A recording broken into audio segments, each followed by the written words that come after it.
Sim, você está no canal do Zorsat e que a imigração está desordenada em Portugal e no mundo todo, disso você já está cansado de saber. Mas quais são os efeitos dessa imigração em massa para cá, para Portugal? Vamos conversar sobre isso nesse vídeo? O número de imigrantes em Portugal quase duplicou nos últimos 10 anos, segundo uma reportagem do Jornal da Tarde. Agora, Ali, quais será que são os efeitos dessa imigração massiva aqui, hein? Temos problemas sociais, na educação, na saúde e por aí muitos vai, outros, né? Pois é, problemas tem vários, então eu gostaria muito que vocês, amigos, inscritos aqui do canal, nesse momento, comentem aí embaixo quais são os efeitos benéficos da imigração, porque os defeitos, os problemas sociais, a gente vai discutir bastante aqui em vídeo, complementem por gentileza, mas eu gostaria muito de ouvir de vocês quais são os efeitos positivos desse efeito massivo de imigração para cá, para Portugal. Primeiro dos âmbitos que eu queria trazer aqui, né, que tem um efeito brutal, né, o volume de imigrantes, é na saúde, né, Li? Como que tá a saúde em Portugal nesse momento? A saúde tá bem complicada, né? Tá sem médico, tá com atendimento mais devagar.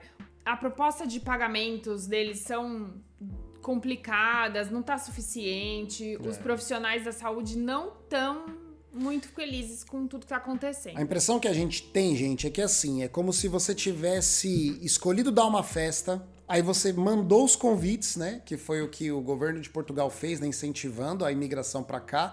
Só que, cara, você não comprou bebida o suficiente, você não comprou comida o suficiente para essa festa. Não então, se preparou, cara, né? você tá com a casa lotada e as pessoas estão lá tendo seus problemas, tá? Então, a saúde tá realmente com bastante dificuldade, né? Além dos problemas que já existiam, né? Antes. Exatamente. Já existia problema. Porque não é uma festa, né? A gente tá falando da vida social, né? de um país. A gente tá falando de um país. Então, já existiam problemas. E aí, você convidou mais gente, né? Então, aumentou a quantidade de problemas. Então, assim, a quantidade de utentes, assim, disparou. É isso aí. Com a saúde, com todos esses problemas, né? Quando você tem aquelas situações de emergência, e quando a gente fala situação de emergência no âmbito da saúde, é um problema super grave, né? Então, eles estão em greve, né? Os médicos estavam em greve até há pouco, eu acho que ainda não chegaram num acordo total, então ainda há uma parte de paralisação nesse período em que a gente está gravando esse vídeo, né? Não sei quando ele vai ser exibido, mas seja como for. E nem sei quando você vai estar assistindo. Pois é. E aí o que acontece? Por que tá desse jeito, cara? Porque eles não estão conseguindo dar conta, né? Do volume de utentes que está procurando o sistema de saúde, porque não estava preparado para esse volume todo de uma vez, né? Então, saibam, gente, que vocês que estão fazendo o planejamento de vinda para cá, se planejando, porque isso fez parte do nosso planejamento, é por isso que eu tô colocando para vocês, eu sei que eu já tive nesse ponto que vocês estão, tá?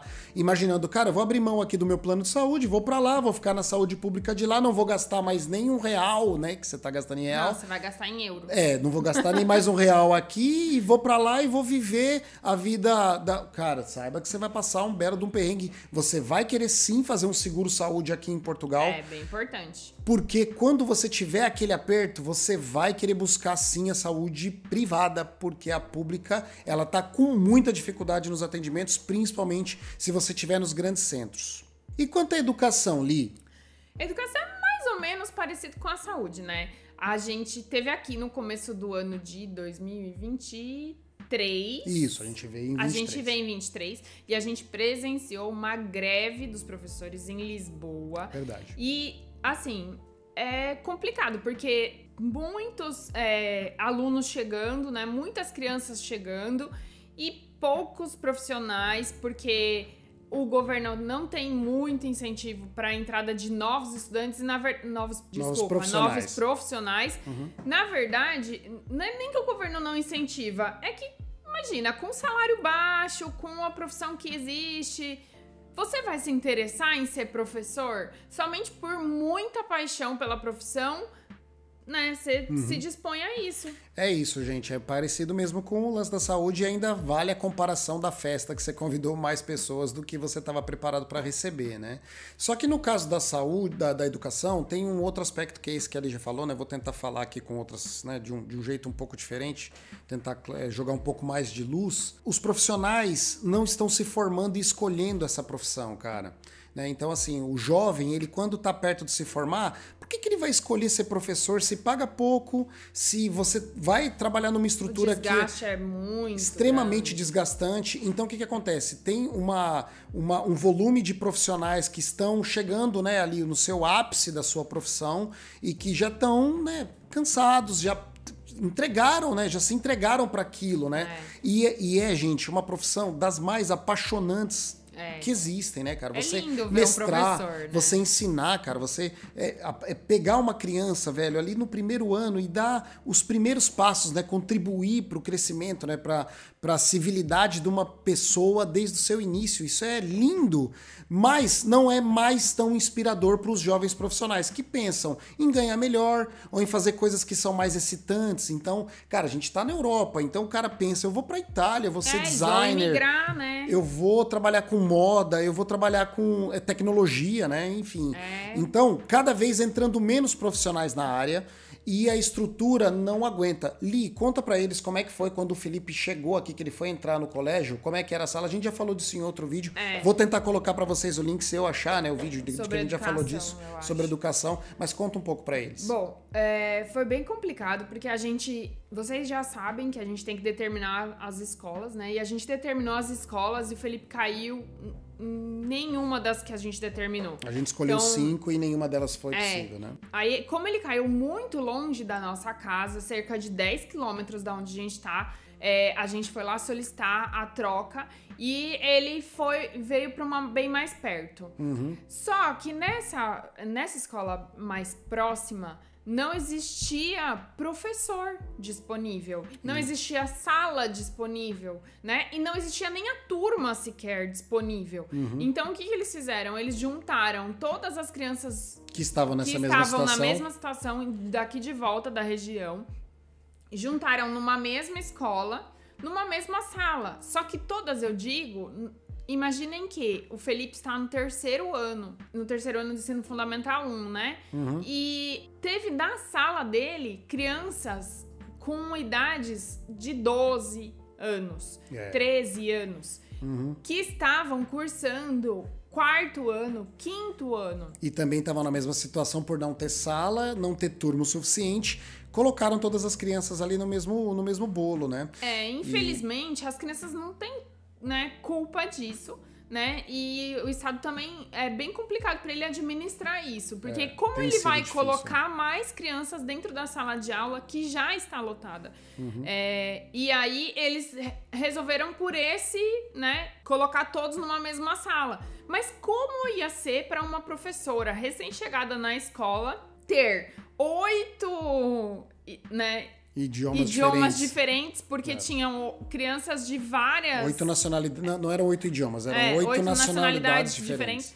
Algumas nem falavam português, então a professora tinha que dar aula, metade inglês, metade português, metade pro terceiro ano, metade pro quarto, e muitas dessas crianças que tinham 12, 13 anos, eles eram repetentes, né? Então eles estavam naquela situação, não porque eles queriam, né?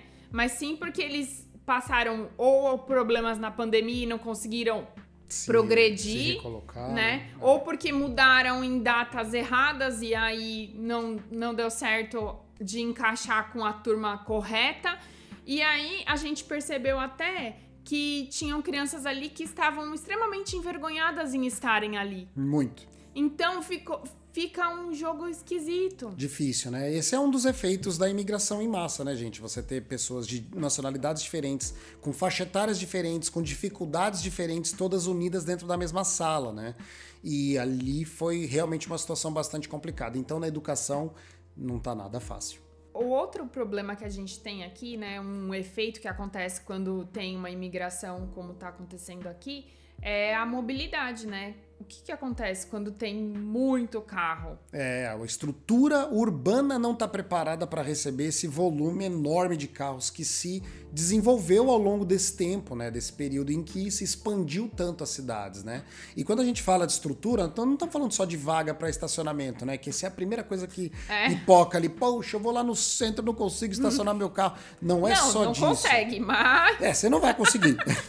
Você vai ter... Quer dizer, não vai conseguir não. Você vai ter bastante dificuldade, mas não é só disso que a gente está falando. É também da largura das ruas, por exemplo, né, do volume de poluição que esses carros todos geram ao estar circulando dentro de uma cidade que não estava preparada para aquilo, né? Da estrutura das calçadas, por exemplo, para você poder colocar os carros ali, né, que ficam... Aqui em Portugal é bastante comum que os carros subam no passeio para poder ficar estacionados, né? E essa estrutura para esses passeios, eles estão preparados para receber esse volume enorme de carro que se aumenta ali, né? Isso sem falar também dos transportes públicos, né, Li? Porque eles cada vez estão mais cheios, com horários mais complicados de poder atender toda essa demanda de pessoas que estão se transportando. E isso sem contar esses transportes entre cidades, né? Quando você tem ali aqueles horários fretados para você poder sair de uma cidade para se deslocar para outra, porque não é pouco comum. Por ter um problema de moradia, a pessoa acaba morando numa cidade e trabalhando em outra, aqueles autocarros, né, que estão ali marcados o horário para sair sempre de uma cidade para outra, cara, tem hora que ele tá lotado e aí você não tem um segundo autocarro para trazer. Como é que essa pessoa se transporta, né? Então, no que diz respeito à mobilidade, o volume grande de imigrantes, ele traz realmente um grande transtorno para a vida social, né? Sem falar no trânsito, né? Que eles têm percebido, assim, que tem aumentado drasticamente. Um percurso que antes eles faziam em cerca de 5 minutos aqui, eles já estão levando, tipo, um pouquinho mais, né? 10 minutos, 15 minutos. E eles têm falado disso. Claro, né? Porque você tá alterando a vida social daquele lugar, né? Então, o tempo que se perde no trânsito, né? É natural que esse julgamento, né, de tempo, demorou pouco, demorou muito. A gente, quando morava no Brasil, a gente demorava 40 minutos para percorrer 10 quilômetros às vezes, 12, né? 12 quilômetros, 40 minutos. 40. Isso era a nossa vida, a gente achava terrível, mas entendia.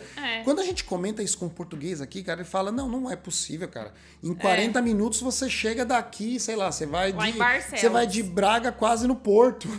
É exatamente isso. De Braga no Porto, de Braga a Barcelos, mais ou menos 40 minutos. Essa percepção do tempo, ela é uma percepção que é muito particular, né? Se você tá acostumado, é muito ou pouco, mas não é sobre isso, né? O lance você tá alterando a vida local por causa do volume de carros e do trânsito todo. Né? Então, essa é uma das consequências também bem difíceis, né, no que diz respeito à mobilidade. Mas o mais grave mesmo é no serviço público, né, de transporte.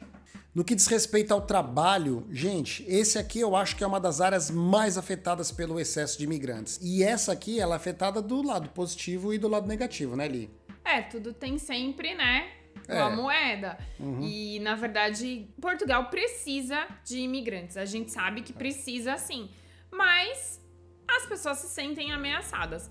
Mas de acordo com uma reportagem do Público PT, eles dizem que o Portugal precisa, né? Do imigrante é lógico, né? Na verdade, todo grande país que pretende crescer, que tem espaço para se expandir, precisa de mais mão de obra. E mais mão de obra, ela é formada muito pelo imigrante. Isso é uma coisa natural de todo país grande, né? E Portugal é um país grande. E então o imigrante ele é necessário para o trabalho. Então esse é o lado positivo dessa vinda em massa, né? Porque fica com abundância de mão de obra. Por outro lado, isso causa um problema gravíssimo, que é o excesso de mão de obra diminui também o volume do salário, né? O valor da mão de obra, né? É aquilo, a famosa lei da oferta e da procura. Se tem muita mão de obra, não tem por que pagar tanto pelo profissional. E isso causa no português uma revolta bastante grande, porque ele se sente desvalorizado por causa desse volume, né, de profissionais. Na verdade é uma ameaça, né? E isso leva à descompensação, né, de outras áreas de convívio social. Então, assim, o português, ele leva para o mercado de trabalho a mão de obra dele, desde sempre. A gente tem percebido aqui que eles perduram por muitos anos na mesma função e na mesma empresa, né? É muito interessante isso. Tem mudado bastante no Brasil, não tem essa troca de cadeiras tão grande quanto a gente está habituado, né? Mas o que acontece quando a Lígia estava falando dessa diferença que leva para a diferença social? É que o português, quando ele se sente ameaçado, ele transforma essa frustração num rampante de imigrante, entende? A gente repara isso muito nos comentários, assim, que são ataques e ofensas que são despropositados, assim, né? No sentido de que por que você tá dizendo isso pra mim, cara? Você tá frustrado porque tem muito imigrante no seu país e porque o seu trabalho tá ameaçado, mas eu não sou o responsável por isso, entende? É isso que acaba levando, né, trafega, né? O problema no trabalho, ele vai para um outro âmbito social, que é o âmbito direto, né? Do convívio social. Né? O embate no convívio social que não faz tanto sentido. E aí as coisas começam realmente a escalar para o não fazer sentido, né? Mas ainda no que diz respeito ao trabalho, o que ali já estava falando, né? De que os profissionais portugueses, eles estão muito acostumados a ficar no mesmo trabalho ali por bastante tempo. Quando chega esse imigrante com aspectos e capacidades que são não propositadas para aquele trabalho, mas qualificados para aquele trabalho, equivalentes, né? O português se sente ameaçado. E com razão, mas é um jogo que é difícil de você equalizar, né? O que eu quero dizer com isso? Eu vou dar um exemplo prático para ficar um pouco mais claro, né? Chega aqui um profissional que ele é engenheiro, por exemplo, no seu país de origem, tá? Um angolano que trabalhou a vida inteira como engenheiro, ou como arquiteto, ou como o que quer que seja. Quando chega aqui, ele não consegue se recolocar na sua área porque ele não consegue a qualificação ali do seu diploma, etc e tal. Mas ele é um cara super qualificado, né? Ele tem todo aquele conhecimento acumulado em si. E ele vai trabalhar num trabalho de logística, por exemplo. Velho, ele é ainda um arquiteto, um engenheiro extremamente qualificado, trabalhando como logística. Ele não vai deixar de ser esse arquiteto e engenheiro, então ele vai aplicar esse conhecimento. Claro. Aí do lado dele tá trabalhando um português que não tem a mesma qualificação desse cara, mas os dois são equivalentes. Só que ele olha para esse imigrante que acabou de chegar com um olhar de ameaça, fala, pô, que esse cara aqui que acha que sabe tudo, porque talvez ele saiba tudo. Um pouco mais, ele né? vai olhar com aquele olhar de ameaça e isso é aquilo que, né, as coisas se misturam. Vai pro hábito do convívio social, o que é muito triste e muito preocupante. E sobre os desafios de integração cultural? Integração cultural, velho. Isso é um desafio absurdo, porque as culturas são diferentes. Eu já disse em outro vídeo que a nossa cultura brasileira e a portuguesa, ela é co-irmã, até porque uma é extremamente inspirada na outra, né? A cultura brasileira bebeu da cultura portuguesa, né? Fomos colonizados, afinal de contas, então, ok. Mas e quando as culturas não são tão parecidas mais porque criou-se um gap de mais de 500 anos? Esse é o problema, né? Então, é um baita de um desafio, velho. O português compreender que o brasileiro é mais espalhafatoso, fala mais com a mão. Pode ver que toda hora minha mão sobe aqui, ó. Fala mais com a mão, fala mais alto, né? Ele fala mais alto. Ri bem alto, né? É um desafio. Escuta música alto no trânsito. Escuta música alto no trânsito. É um baita de um desafio pro português entender isso. Do mesmo jeito que é um baita desafio do brasileiro que escolheu Portugal para morar, se adequar. É um desafio, cara. Ele não atendeu o telefone falando: oi, mãe, tô aqui no supermercado. É um desafio para ele olhar em volta e ver que, nossa, não, aqui eu tenho que falar baixo. Esse desafio é um desafio para as duas partes. E não é nada fácil vencer, cara. Dia desses, a gente tava num domingo na Leroy Merlin. E ali foi atender uma ligação dos pais dela. Os pais dela ligaram. Eu esqueci completamente que eu tava aqui. Não, mas não foi você o problema fui eu, porque eu tava um pouco longe dela, ela atendeu a mãe dela ali numa videochamada, e eu cheguei berrando, fala, bichão, vai falando com o meu sogro ali, não sei o quê. Aí eu olhei em volta, todo mundo olhando pra mim. E, gente, eu vou dizer pra vocês, eu não sou um cara espalhafatoso, não. Eu sou super contido, assim, eu apareço aqui às vezes no vídeo fazendo as piadas aí nos quizzes e tudo mais, um cara todo. Eu não sou, não, eu sou bem contido, sisudo até, meio sério. Não, eu tava ali, aí eu olhei em volta e falei, cara, entendi porque que o português estranha e tem que estranhar mesmo. Só não que tinha ninguém fazendo aquele barulho lá. Imagina, né? Atender o telefone alto. E assim, eu tô falando de atender o telefone alto. Isso porque atender o telefone alto é uma característica do brasileiro. Só que existe também o brasileiro mal educado. E aí, com esse, cara, o desafio de integração cultural vira... ele não vira um desafio, ele 350%. Ele vira uma treta cultural, cara. Porque o mal educado é aquele cara que liga o celular pra ouvir música alto quando ele tá andando na rua, no parque, fazendo um exercício ou numa praia. Cara, a gente, enfim, eu não tô aqui pra nos autoelogiar, né? Somos bem educados, não é sobre isso. Mas a gente se incomoda com isso também, entende? Nós somos brasileiros e a gente percebe o quanto isso é incômodo pra vocês. Então, gente, percebam o seguinte, uma coisa super importante, portugueses, e percebam vocês, amigos brasileiros, o desafio da integração cultural, ele é um desafio mútuo, ele é um desafio para nós brasileiros na adequação aqui na cultura portuguesa e é um desafio desafio do português compreender que esse brasileiro, ele tá tentando se recolocar, ele tem uma dificuldade de fazer isso e ele é uma nação. O brasileiro, o Brasil é uma nação, gente. Nós não somos uma unidade, nós somos um país. Então, cara, tem o mal educado, o bem educado, tem o malandro, mas tem o honesto, cara, tem tudo, assim como todas as outras nações. É até esquisito eu ter que vir aqui num vídeo dizer isso, né? Mas a gente fica, às vezes, ali num braço de ferro com alguns portugueses mais ferrenhos nos comentários. Não pode generalizar. Né? O desafio da integração cultural, ele é um desafio mútuo. E ele é também para o angolano, também para o cabo-verdiano, não é? O moçambicano, todos esses que vêm para cá e que falam português, eles se sentem mais acolhidos porque eles têm uma cultura co-irmã, já que, né, as nações... A língua é... Não é só a língua, né? Porque trouxe tudo. O português, ele colonizou o país, ele levou sua cultura, né, seu entendimento do que era civilidade na época da colonização. E esse imigrante que vem para cá desses países, ele traz isso consigo. É uma treta. E essa treta, ela é uma treta contínua que vai seguir ainda por muito mais tempo, talvez até para sempre, porque sempre haverá imigrantes vindo, imigrantes indo, portugueses tentando ser aceitos em outros países, assim como pessoas de outros países tentando ser aceitas aqui. Não é isso, Ali?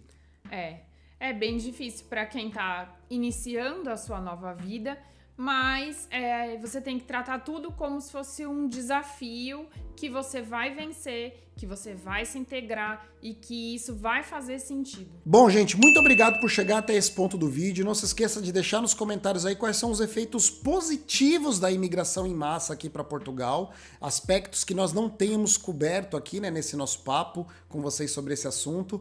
Muito obrigado por chegar até esse ponto do vídeo, muito obrigado pelo carinho todo que vocês têm com o canal. Até o próximo vídeo, um grande beijo e tchau. 60 quilômetros, Pereira 60 quilômetros. É um piolho? Piolho desse tamanho? Era uma linha. Eu não tenho nem cabelo pra ter piolho, se liga aí.